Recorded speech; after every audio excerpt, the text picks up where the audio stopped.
Good evening students, कैसे हैं आप सब। हमारी सेकंड यूनिट कंप्लीट हो गई है।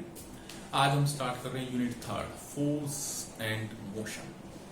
अब आपकी जो लगातार फिजिक्स है ना, देखिए आपने देखा होगा प्रोजेक्टाइल मोशन से जो फिजिक्स स्टार्ट हुई है वो आपको डेली रूटीन की फिजिक्स स्टार्ट हो गई। किस एंगल पे पत्थर मारेंगे दूर तक जाएगा, और दो कौन से एंगल है जिन पे बराबर जाएगा, किस एंगल पे सचिन सिक्सर मारेगा लॉन्गेस्ट जाएगा, और मतलब सर्कुलर मोशन गोल गोल भागेंगे, कितनी एंगुलर वेलोसिटी है, कितनी लीनियर वेलोसिटी एंगुलर वेलोसिटी में रिलेशन। अब हमारी क्या हो गई, हमने किया था rain and man problem, river and man problem, तो अब आपकी क्या हो गई डेली रूटीन की फिजिक्स स्टार्ट हो गई है। मैं आपको एक बात की गारंटी देता हूं कि जिस दिन आपकी 11th की फिजिक्स कंप्लीट होगी उस दिन आप आपके आसपास होने वाली हर इंसिडेंट का इन टर्म ऑफ साइंस या फिजिक्स आंसर दे पाएंगे कि व्हाई दिस हैपन, ये पक्का है आपके पास। ठीक है, तो आज हमारी यूनिट थर्ड शुरू करते हैं। सबसे पहले यूनिट थर्ड में हमारे पास आता है फोर्स। क्या आता है? फोर्स।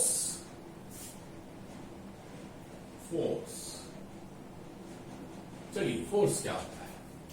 हमारे पास दो काम होते हैं। पहला काम, एक बॉडी है हमारे पास, ठीक है, जिसका मास m है। इसका मास कितना है? m। हमने उसको एक बार धक्का मारा, हमने उसको पुश किया तो वो यहां से चली और यहां आ गई। क्लियर? दूसरी बार हमने एक और काम किया, उसको पुल किया। क्या किया? पुल। वो यहां से चली और यहां आ गई। क्लियर? पहली बार हमने उसको पुश किया, दूसरी बार हमने उसको पुल किया। दोनों बार हमने क्या लगाया? फोर्स लगाया। बॉडी मोशन में आ गई। थर्ड, एक बहुत भारी बॉडी है, 100 m, बहुत भारी बॉडी, 100 m है ना, बहुत भारी। ठीक है, अब आपने उसको पुल किया, फिर पुश किया, दोनों काम किया आपने उसको, पुश और पुल दोनों काम किया आपने। ठीक है, लेकिन दोनों ही केस में वो आपसे हिली नहीं। एक हल्की सी बॉडी थी आपके पास, जब आपने पुश किया चल पड़ी, आपने पुल किया चल पड़ी। लेकिन एक बहुत भारी बॉडी जैसे दीवार, पुश करूंगा पुल करूंगा कोई मोशन नहीं, तो क्या मैंने फोर्स नहीं लगाया? लगाया है। यानी फोर्स क्या है? वो पुल और पुश है, पुश पुल है जो किसी बॉडी की पोजीशन में चेंज कर देता है। पुश किया चेंज, पुल किया चेंज, या अब भी फोर्स तो लगाया है दीवार पर भी, या चेंज करने की कोशिश करता है ना। When force, it is that pull or push which change the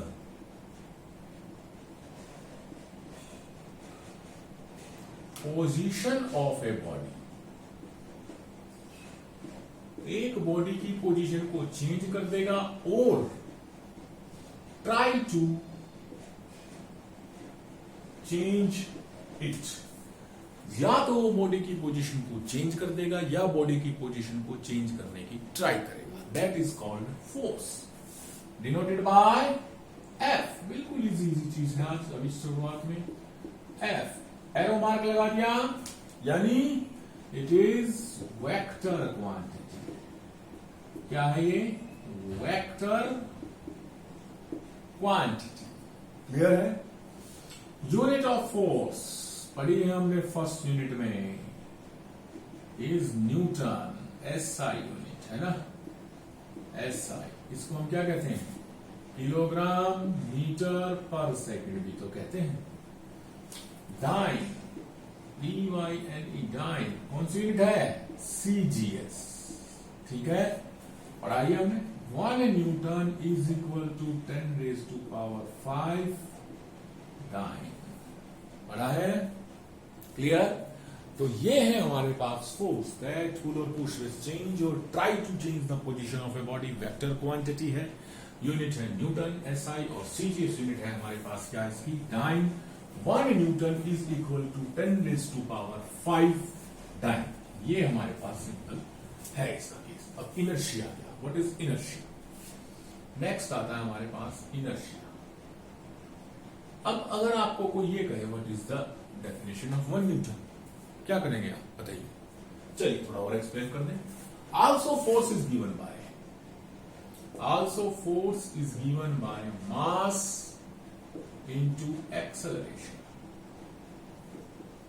ठीक है, if mass is 1 kg, acceleration is 1 meter per second square, then force F will be equal to 1 kg into 1 meter per second square minus हटा दीजिए क्योंकि पर second लिख दिया हमने। then force will be equal to 1 kg meter per second square is equal to 1 Newton.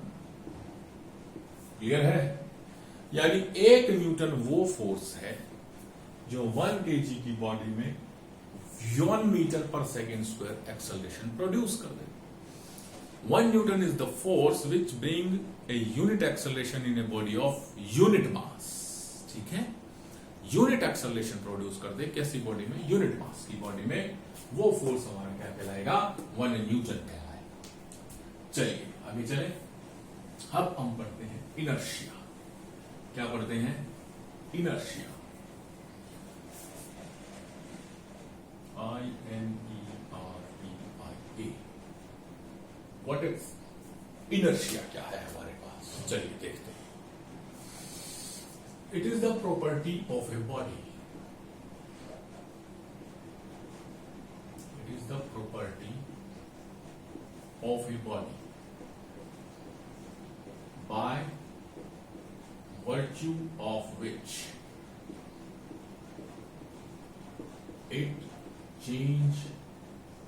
it oppose any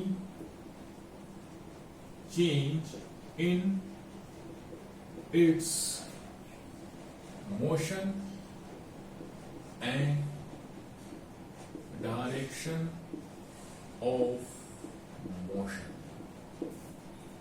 एक ऐसी body property है बॉडी की, इनहेरेंट अंदरूनी प्रॉपर्टी है बॉडी की, कि जिसके जरिए ये ओपोज करती है किसको? Everything, like by virtue of which it oppose any change in its motion, इसकी गति में, एंड डायरेक्शन ऑफ मोशन, इसके डायरेक्शन ऑफ मोशन में ओपोज करेगी। कैसे? ये 3 तरह का होता है। तीनों समझेंगे तो हम इसको समझ पाएंगे। It is of 3 type. ये 3 तरह का इट इज ऑफ 3 टाइप। क्या है? चलिए, पहला है inertia of rest.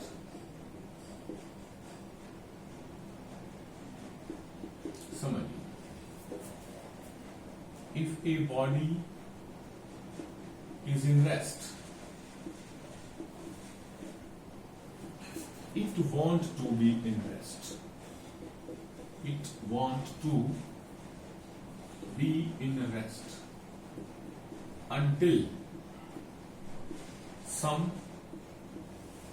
external force is not applied। अगर एक बॉडी रेस्ट में है तो वो रेस्ट में ही रहना चाहती है। कब तक? जब तक कि उस पर कोई बाहर से फोर्स ना लगे। It is called inertia of rest. ठीक है, अब इसका एक सिंपल सा एग्जांपल लेते हैं। याद कीजिए, आप किसी बस में, बाइक पे जो रुकी हुई है उस बस में खड़े हैं, बस में खड़े हैं या बैठे हैं, एकदम से बस आगे जाती है तो आप क्या होगा? पीछे की तरफ जाएंगे ना। एकदम बस झटके के साथ आगे की तरफ जाएगी तो आप पीछे की तरफ जाएंगे। किसी बाइक स्कूटी पे आप बैठे हैं, एकदम से बाइक आगे जाएगी तो आप झटके से पीछे की तरफ जाएंगे। भाई क्यों? क्योंकि इनिशियली आपकी बॉडी रेस्ट में थी, रुकी हुई है बस, आपकी बॉडी रेस्ट में है। बस मोशन में आई है एकदम, आपकी बॉडी रेस्ट में ही रहना चाहती है। वो अपनी रेस्ट की जो उसकी सिचुएशन है, रेस्ट की जो उसकी कंडीशन है, उसमें चेंज नहीं चाहती, वो मोशन में नहीं आना चाहती, वो उसका ओपोज करेगी। कैसे? आप बस आगे गई, वो रेस्ट में रहना चाहती है तो वो पीछे जाएगी। क्लियर? ओपोज कर रही है ना? इसका एक और एग्जांपल देखिए आपके पास, हमारे पास मान लीजिए ग्लास है, ये रहा एक ग्लास आपके पास। ठीक है, इस गिलास के ऊपर हमने एक कार्डबोर्ड रख दिया, कार्डबोर्ड पे हमने क्या रख दिया, सिक्का रख दिया कार्डबोर्ड पे एक सिक्का। ठीक है, आप कार्डबोर्ड को जोर से फ्लिप कीजिए, आपने कार्डबोर्ड को जोर से फ्लिप किया, सिक्का क्या हो गया, से नीचे गिर गया, है ना। क्यों? क्योंकि कार्डबोर्ड फ्लिप करते ही मोशन में आ गया, सिक्का रहना चाहता है रेस्ट में। क्यों? इनर्शिया ऑफ रेस्ट की वजह से क्या हो जाएगा, अंदर गिर जाएगा। क्लियर है? आप सुनिए, घरों में हम चादर झाड़ते हैं ना, सारी धूल मिट्टी अलग हो जाती है, मिट्टी के कण हो जाते हैं। क्यों? चादर आ गई मोशन में, वो मिट्टी के कण किस में रहना चाहते हैं, रेस्ट में रहना चाहते हैं, तो वो क्या हो जाएंगे, उससे अलग हो जाएंगे। क्लियर है? आपके पास एक पेड़ है, क्या है, पेड़, पेड़ पे लग रहे हैं बेल, क्या लग रहे हैं पेड़ पर, बेल। आपने क्या किया है, झाड़ी को हिला दिया जोर से, तो क्या हो जाएगा, हमारे बेल नीचे गिर जाएंगे। क्यों? झाड़ी आ गई मोशन में, बेल आ गए रहना चाहते हैं रेस्ट में, रेस्ट में रहना चाहते हैं तो क्या हो जाएंगे, उससे अलग हो जाएंगे। This is called inertia of rest. If a body is in rest, it want to be in rest. वो रेस्ट से अपनी सिचुएशन के चेंज को क्या करती है, ओपोज करती है। ठीक है, चले आगे। सेकंड है आपके पास इनर्शिया ऑफ मोशन। सेकंड है आपके पास इनर्शिया ऑफ मोशन। मतलब क्या है इसका, इनर्शिया ऑफ मोशन का मतलब क्या है। If a body is in motion, मैं इसी में लिख देता हूं, ये लीजिए। सेकंड है आपके पास, शॉर्टकट मार देते हैं एक छोटा सा। सेकंड है आपके पास इनर्शिया ऑफ मोशन। ये क्या है, if a body is in motion, it wants to be in motion. एक बॉडी अगर मोशन में है तो वो मोशन में ही रहना चाहेगी जब तक उस पर कोई बाहर से बल ना लगे, एक्सटर्नल फोर्स ना लगे। अब एक बॉल लीजिए आप, क्या ली, बॉल को फर्श पे लुढ़का दीजिए, गति में आ गई, मोशन में है, वो हमेशा मोशन में रहना चाहती है, फिर रुक क्यों जाती है, क्यों? क्योंकि बाहर से एक फोर्स लग जाता है, कौन सा, फ्रिक्शन, घर्षण बल लग जाता है। तो बॉल जाते जाते क्या हो जाएगी, रुक जाएगी। अगर घर्षण बल ना हो किसी सरफेस में फ्रिक्शन ही ना हो तो आप बॉल लुढ़का दीजिए, कभी भी नहीं रुकेगी, हमेशा चलती जाएगी। अगर फ्रिक्शन नहीं है तो, या कोई और फोर्स नहीं लग रहा तो वो बॉल कभी भी नहीं रुकेगी। एक और सिंपल सा एग्जांपल, वही बस वाला हमारा, हम बस में खड़े हैं या बैठे हैं, बस एकदम ब्रेक लग गया, किसी भी व्हीकल में ब्रेक लगते ही हम क्या होते हैं, आगे की तरफ जाते हैं। क्यों? क्योंकि हमारी बॉडी मोशन में है, वो मोशन में ही रहना चाहती है। ब्रेक लगे, बस आ गई रेस्ट में, लेकिन बॉडी क्या चाहे, मोशन में रहना, तो वो आगे की तरफ जाती है। क्लियर है? This is called inertia of motion. Third है आपके पास इनर्शिया ऑफ डायरेक्शन। ये क्या है? थर्ड है आपके पास inertia of direction. Every body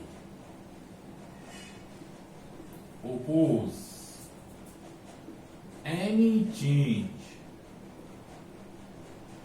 Every body oppose any change in its direction of motion. हर एक बॉडी क्या करती है, अपनी डायरेक्शन ऑफ मोशन में चेंज को अपोज करती है। इसका एक एग्जांपल से ही समझ में आता है, बिल्कुल सीधी इजीली आ जाएगा। आपने एक रस्सी और के साथ एक पत्थर को बांध दिया और उस पत्थर को ऐसे गोल गोल घुमाया आपने, ये रस्सी, ये पत्थर लिया और इसको गोल गोल घुमा दिया। घुमाते घुमाते मान लो ये घूम रहा है और यहां पर आकर एकदम रस्सी टूट गई, तो क्या ये गोल गोल घूमेगा या सीधा चला जाएगा, बताइए? सीधा चला जाएगा। ये जहां भी रस्सी टूटी उस पॉइंट से ये सीधा चला जाएगा। मतलब क्या है, सर्कल है ना, सर्कल, अगर आप सर्कल देखें तो सर्कल छोटे छोटे स्ट्रेट लाइन होते हैं। ये स्ट्रेट लाइन है ना, छोटा सा, अगला भी एक छोटा सा स्ट्रेट लाइन है, अगला भी एक छोटा सा स्ट्रेट लाइन है। सर्कल छोटे छोटे स्ट्रेट लाइंस होते हैं, यानी ये पत्थर क्या कर रहा है, स्ट्रेट लाइन में जा रहा है, लेकिन हमारे हाथ के मोशन की वजह से हम इसको मोड़ रहे हैं और ये छोटे छोटे स्ट्रेट लाइन में जा रहे हैं, है ना। हाथ के फोर्स की वजह से बाहर से फोर्स लग रहा है, जहां पर भी धागा टूटा ये कहां जाना चाहता है, स्ट्रेट लाइन में ही, और जैसे ही धागा टूटा ये कहां चला गया, स्ट्रेट लाइन में चला गया। क्लियर? इनर्शिया ऑफ डायरेक्शन कि every body oppose any change in direction of motion, इसके डायरेक्शन ऑफ मोशन में चेंज को ओपोज करती है हर एक बॉडी। तो तीन हमारे पास इनर्शिया कंडीशन है। पहली क्या है, inertia of rest, a body in rest always want to be in rest. Second है inertia of motion, a body in motion always want to be in motion. Third है inertia of direction, every body oppose any change in its direction of motion. This is called inertia. Clear है? आगे चलते हैं। Next आता है हमारे पास momentum. क्या आता है? मोमेंटम। इनर्शिया एक तरह से ये फोर्स का ही एक रूप है, एक तरह से आप ये कह सकते हैं इसको। मोमेंटम क्या है अब आपके पास? What is momentum? चलिए, मोमेंटम मोमेंटम क्या है मोमेंटम? मान लीजिए एक आदमी है आपके पास जिसका वजन है 50 केजी और वो भाग रहा है 10 मीटर पर सेकेंड से। ठीक है, तो यानी इस मास में इतनी वेलोसिटी कंटेन्ड है, अंदर है इसके, है ना। मोमेंटम क्या है? Measurement of velocity contained in A given mass. Momentum यही है कि किसी मास में कितनी वेलोसिटी अंदर है, वो उसका मोमेंटम होता है। हिंदी में बोलते हैं संवेग। क्या होता है? संवेग। It is defined as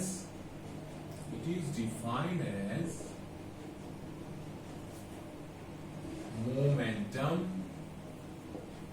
sorry velocity contained in a given mass.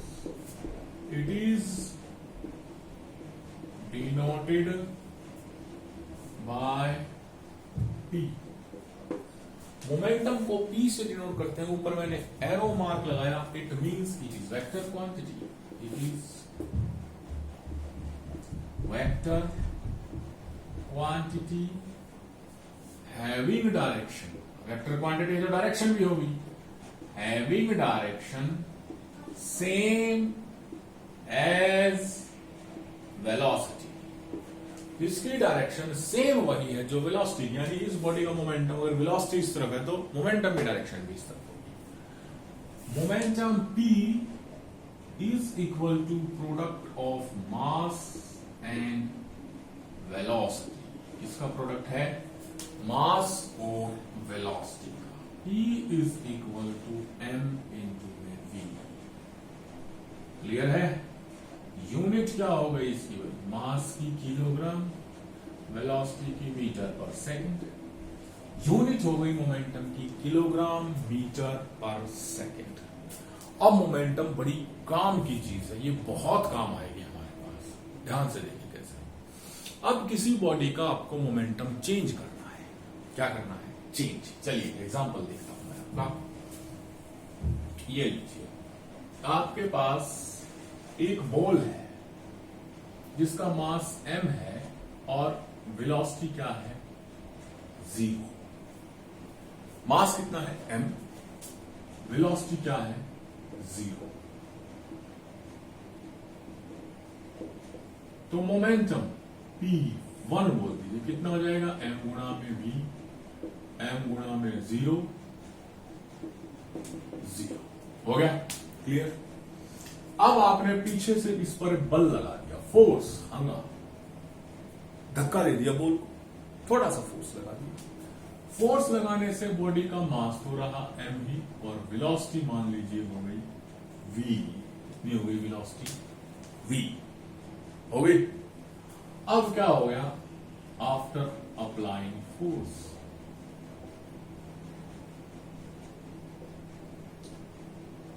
Mass m, velocity v, momentum P2 कह दिया मैंने। मास गुणा velocity is equal to mv। यानी उसका मोमेंटम 0 से बढ़ गया ना। क्यों बढ़ा? क्योंकि हमने फोर्स लगाया ना फोर्स। अगर मैं इस फोर्स को और बढ़ा दूं, 2F कर दूं, डबल कर दिया फोर्स, तो वेलोसिटी क्या हो जाएगी? 2V हो जाएगी। फिर मोमेंटम क्या आएगा? m इंटू में 2V is equal to 2m। यानी जैसे जैसे आप फोर्स बढ़ाओगे और बॉडी मोशन में आती जाएगी या मोशन में है, तो फोर्स बढ़ाने के बाद उसका क्या बढ़ता जाएगा? मोमेंटम भी बढ़ता जाएगा। इसी तरीके से आप अगर ये 2V से जा रही है आगे और आगे से उल्टा फोर्स लगा दो, तो इसकी वेलोसिटी कम हो जाएगी, यानी मोमेंटम कम हो जाएगा। यानी फोर्स एक रिस्पॉन्सिबल फैक्टर है मोमेंटम को चेंज करने के लिए। क्लियर है ना? आई बात समझ में? जितना ज्यादा फोर्स अप्लाई करोगे उतना मोमेंटम चेंज होने की पॉसिबिलिटी रहेगी। तो ये कॉन्सेप्ट ध्यान रखिएगा। What is momentum and how it change. ये चेंज होता है फोर्स लगाने से। बल लगेगा तो मोमेंटम चेंज हो जाएगा आपके पास। क्लियर है? तो ये था हमारे पास एक इंट्रोडक्शन छोटा सा जो यूनिट चल रही है। नेक्स्ट अब हम इसका स्टार्ट करेंगे Newton's law of motion and law of conservation of momentum. ये चीजें हम धीरे धीरे इसकी करते हैं। ठीक है? चलो तब तक के लिए ओके।